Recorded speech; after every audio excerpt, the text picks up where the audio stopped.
Everyone thought this idea excellent, and we set to work. All of us agreed that a revolution was necessary. This point was not arguable. But how was it to be made? Who was to make it? And why did it have to be made? This was not so clear as it had seemed at first. Meanwhile, as the revolution was not going to break out this very night, and as it would serve no good purpose to become too much absorbed in this question, we ordered a round of iced mint to fill in between whiskeys, for after all, we had to rest from time to time. At the end of the fourth whiskey, everyone began to get impatient and asked Buñuel anxiously, "What about that champagne?"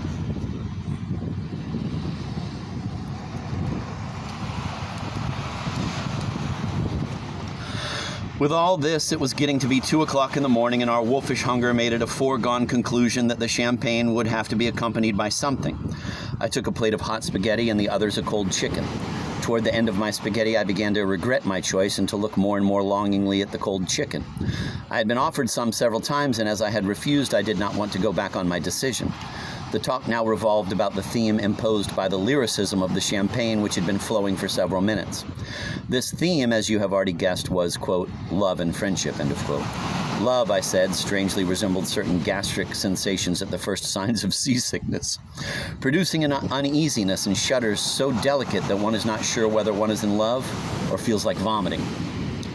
But I'm sure that if we went back to the subject of Parsifal, it might still throw some light.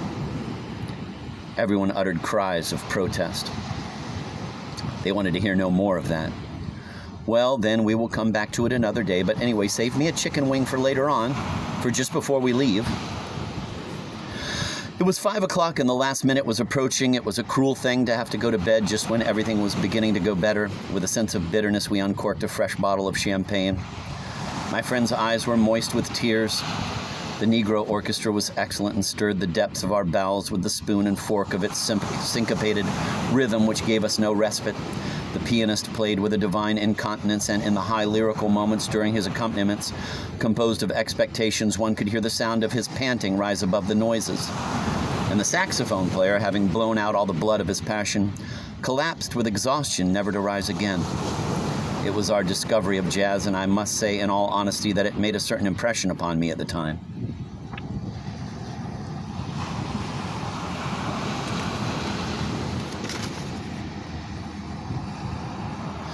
In the course of the night, we sent up several sizable tips, discreetly folding the bills into an envelope. And this was so unusual that all the Negroes, at the order of the pianist who conducted them, got up in unison and bowed, machine gunning us with the dazzling fire of all their teeth laughing at once.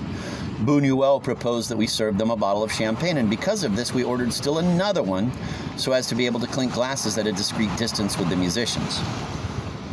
For the Negroes would never have been allowed to approach our table. For us, money did not count. We were really of a limitless magnificence and generosity with the money earned by our parents' labors.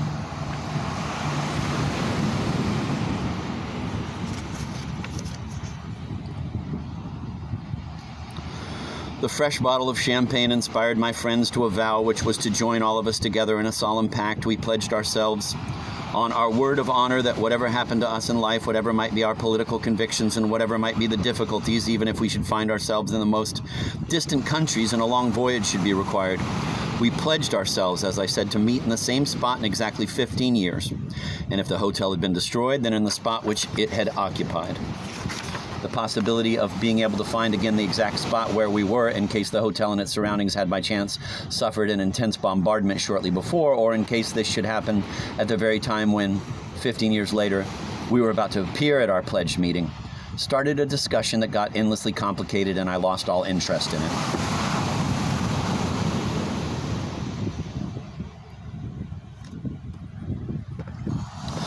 I began to let my glance stray over that elegant jewel-besprinkled flesh that surrounded us and that seemed to clutch at my heart. Was it really this, or a slight urge to vomit, as I had said a while ago, to be cynical? With a dubious appetite, I ate the chicken leg that someone had saved for me. Another bottle of champagne proved indispensable to enable us to reach an agreement. There were 6 of us, and we divided into 6 parts the card on which the Rector's Club and the table number were printed. I think I remember that the number was 8 because of a discussion on the symbolic significance of that number. And on each part we wrote the date and other data on one side, and on the other the 6 signatures. I called attention to the symbolic significance, since we were talking precisely about symbols, of our signing a pact on a piece of paper that we had immediately before torn up several times. But no one would take this into consideration, and we signed on the 6 pieces as we had agreed, after which each one of us kept his piece. When, 9 years later, I met one of these friends again in Paris, who admitted to me that he still preciously preserved his piece of this pact, I was once more stupefied by the endemic childishness of humanity. Of all animals, of all plants, of all architectures, of all rocks, it is man who finds it hardest to age. The pact having been religiously signed, a last bottle was absolutely required to enable us to celebrate the happy conclusion of our agreement with due ceremony. At about the time when the meeting stipulated in our pact was to have taken place, civil war raged in Spain. Imagine the Palace Hotel of Madrid, where we had lived our golden youth, transformed into a blood transfusion hospital and bombed.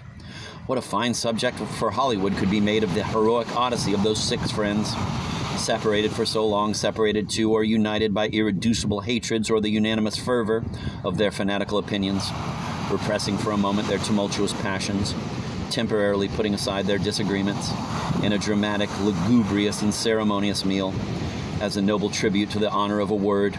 I do not know whether this chimerical meal took place or not. All I can tell you, and I whisper this into your ear, is that I was not present. As all things in the world must have an end, so did our night at the Rector's Club, but we found yet another bistrot, which was open till dawn, frequented by carters and night watchmen and the kind of people who take trains at impossible hours. There we gathered for a last round of Anis del Mano. Dawn was already pecking with the crowing of the first cocks at the windows of the bistro. Come on, let's get some sleep. Enough for today. Tomorrow is another day.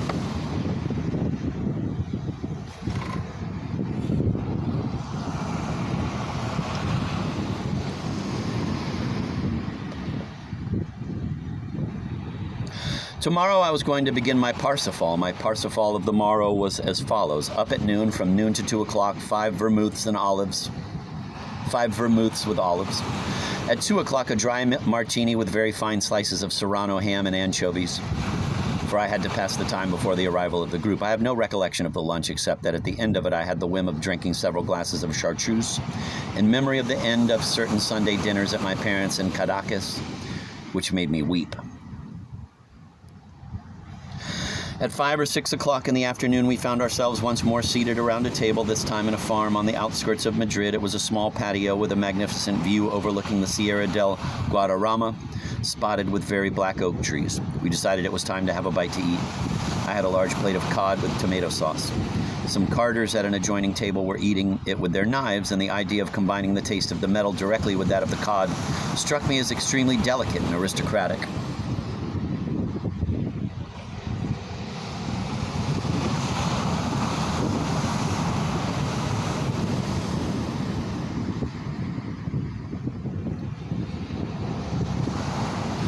After the cod, I asked for a partridge, but there were none at this season. I wanted by all means to eat something succulent. The proprietress suggested either warmed-over rabbit with onions or a squab. I said I did not want anything warmed over and decided on the squab.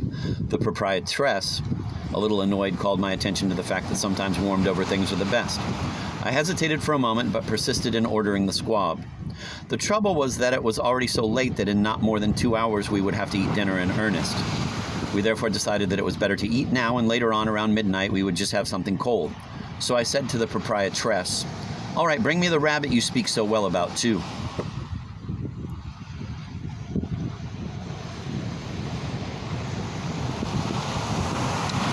How right she was. With the sensual intelligence that I possess in the sacred tabernacle of the palate, I understood in a moment the mysteries and the secrets of the warmed-over dish. The sauce had attained a suggestion of elasticity peculiar to the warmed-over dish, which made it adhere delicately to the inside of the mouth, seeming to distribute the taste uniformly and making one click one's tongue. And believe me, that prosaic sound, which so much resembles the horror of hearing a cork pop, is the very sound of that thing so rarely understood, even more rarely understood when it is not accompanied by this sound. Quote, satisfaction, end of quote.